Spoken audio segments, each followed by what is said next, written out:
Hello student, कैसे हैं आप लोग। मैं आशा करता हूं कि आप लोग अच्छे होंगे। आज मैं आप लोगों को 12th का मैथ बताने वाला हूं, जो फर्स्ट लेसन है।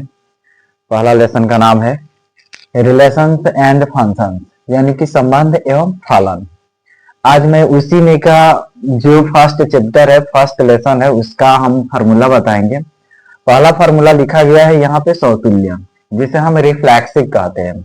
यदि प्रत्येक के ए बिलोंग्स टू ए के लिए ए कामा ए बिलोंग्स टू आर, यानी कि कहा जाए समतुल्य किसे कहते हैं, तो समतुल्य का मतलब होता है कि जो भी संख्या होगा उस संख्या का स्वयं बराबर होगा, सममित होगा, एक जैसा होगा, उसी को हम क्या कहते हैं, समतुल्य कहते हैं। जैसे देखिए यहाँ पे दिया है कि ए के बराबर है, बी के बराबर है। अब जैसे मान लीजिए कि ए सेट में दे दिया है 1 2 3 4 5। अब पूछा जाए कि आप बताइए कि इसका रिलेशन जो है वो कैसे होगा। तो देखिए एक से होगा, दो से होगा, तीन से होगा, चार से होगा, पांच से होगा, यानी कि स्वयं से होना चाहिए। यानी कि एक के ही बराबर होना चाहिए, दो के ही बराबर है, तीन के ही, चार के, पांच के। इस तरह से हम क्या कहेंगे, इसको समतुल्य कहेंगे। अब देखिए दूसरा है सममित, जिसे हम सिमेट्रिक कहते हैं।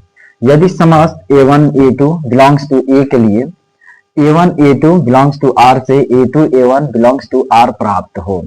अब देखिए सममित में क्या होता है, अगर a b हम मान रहे हैं, जैसे मान लीजिए कि इसको हम a की जगह पे a1, b की जगह पे a2 मान लिए हैं, तो a1 a2 के बराबर है तो a2 a1 के बराबर होना चाहिए। यानी कि एक जब दूसरे से बराबर है तो दूसरा भी एक के बराबर होना चाहिए। इसी को हम क्या कहते हैं, सममित कहते हैं या सिमेट्रिक कहते हैं।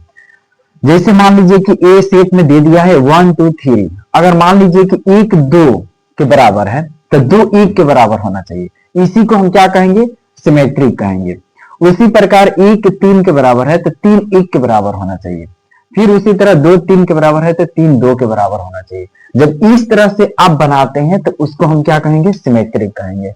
अगर ऐसा नहीं आएगा तो समझिए कि सिमेट्रिक नहीं है। तीसरा है आपका संक्रामक, यानी कि ट्रांजिटिव कहते हैं। अब देखिए यदि समस्त a1 a2 a3 belongs to a के, जैसे a1 a2 belongs to r तथा a2 a3 belongs to r से a1 a3 belongs to r में अगर ऐसी होगा, तो जैसे मान लीजिए अब यहां पे ई हम सेट में दे दिए आपको 1 2 3। अब हम पूछे कि रिलेशन बताइए, तो रिलेशन में क्या बताना है, अगर a1 a2 के बराबर है, जैसे यहां पे हम ये क्वेश्चन दे दिए कि a1 2 के बराबर है, तो 2 किसके बराबर होना चाहिए, 3 के बराबर होना चाहिए, यानी कि 2 3 के।